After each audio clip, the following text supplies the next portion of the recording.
Captain, at this point, it's unclear if the plane was on autopilot or not. That is, if the plane's computers had taken over to help land this plane. Is one way safer than the other? Well, what we have in the cockpits now is a technology and human system, and both parts have to do their roles. We have to be a good match, a good fit, a good team. And certain skills are attributable to pilots, and they are good at adapting and seeing things for the first time and still finding a way to solve them. Technology is good at things that have been foreseen and can be programmed. So both are necessary. There are technologies in the cockpits that can help us. Just one example is that on the airports, at most major airports, there's a device that will provide an electronic vertical path to the runway, a very precise one to help us fly the right approach path to the runway, to avoid obstacles and to land on the runway at the proper place. Unfortunately, because of airport construction at San Francisco, that device was not operable that day. So that was one less technology that was available to these particular pilots. And so you're saying, are you talking about the glide slope indicator, yes, which was turned off at the time, but had been turned off for several days? You think that that could have been a problem? I don't know if it was a problem. That's just one factor. It's one bit of information that they may look at. You have to realize this was an overnight flight, as you said, 10 hours from Seoul, and they were landing in San Francisco at about 11:30 in the morning, which is about 3:30 in the morning Seoul time. The nadir of their circadian rhythms, the bottom of their alertness and performance in their body schedules overnight.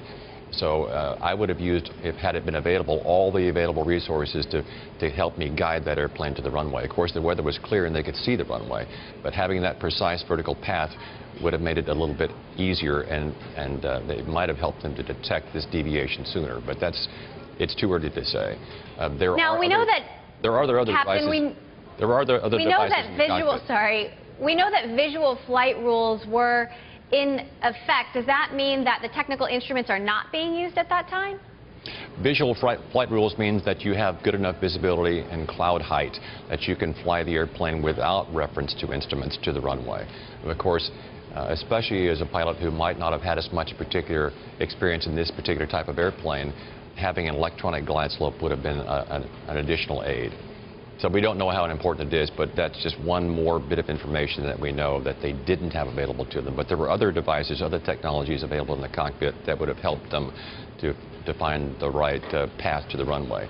But probably more important than that is that we have protocols in place at all major airlines so that the pilots work together as an effective team, and they support and help each other, and they have checks and balances, and they make sure that at certain distances from the runway that we're at the proper height and the proper speed.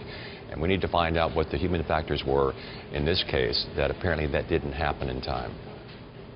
Now, Captain, I know you've landed multiple planes at SFO. I've landed multiple times at SFO, and I remember a specific time where we were coming in for a landing, and the pilot aborted, and we went down and immediately came back up and circled back around. Multiple producers on my team have had similar situations. Is San Francisco a particularly challenging airport? Well, in some ways it is. Actually, the U.S. Aviation Regulatory Agency, the FAA, has designated San Francisco, among other airports in the country, as being what they call a special airport.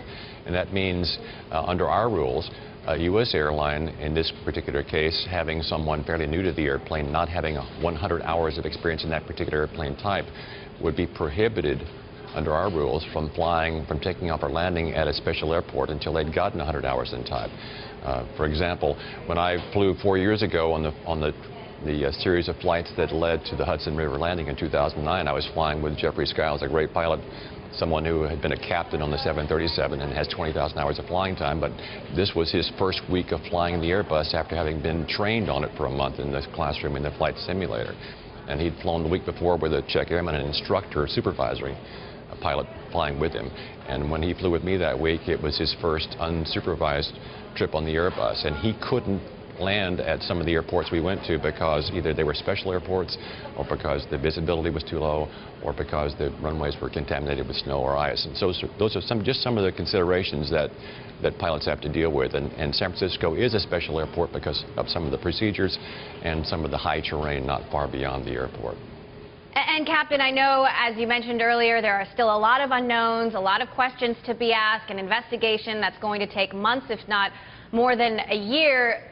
At this point, though, do you feel that the crew is being unfairly blamed? You know, we shouldn't be in the blame business at all.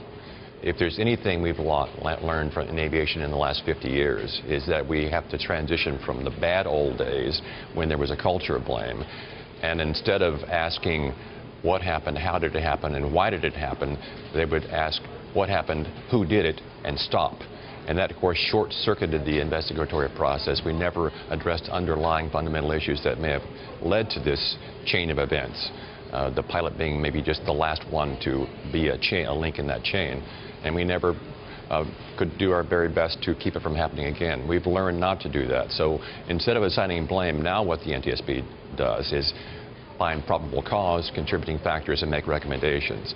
So I have two responses to that. First, it's way too early, and second, it's never that simple.